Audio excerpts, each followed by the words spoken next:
All Pakistan driver union Pakistan Hyderabad की जानिब से मरकजी सदर लाला अब्दुल गफ्फार चांडियों की हिदायत पर राजनपुर में शहीद किए जाने वाले ड्राइवर महबूब अली सियाल के कातलों की गिरफ्तारी के लिए हाला नाका पर एहतजाज। हैदराबाद मरकजी एडवाइजर गुलाम मुस्तफ़ा कुरैशी, हैदराबाद सिटी के सदर सज्जाद अली चांडियो,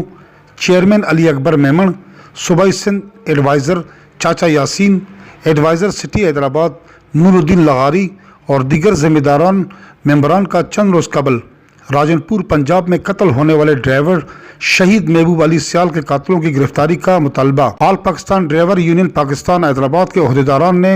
वफाकी हुकूमत, वज़ीर आला पंजाब, वज़ीर आला सिंध से मुतालबा किया कि ड्राइवरों के तहफ़्फ़ुज़ के लिए इक़दाम उठाए जाएँ। इस वक्त हम मौजूद हैं आला नाका हैदराबाद पर और यहाँ पर ऑल पाकिस्तान ड्राइवर यूनियन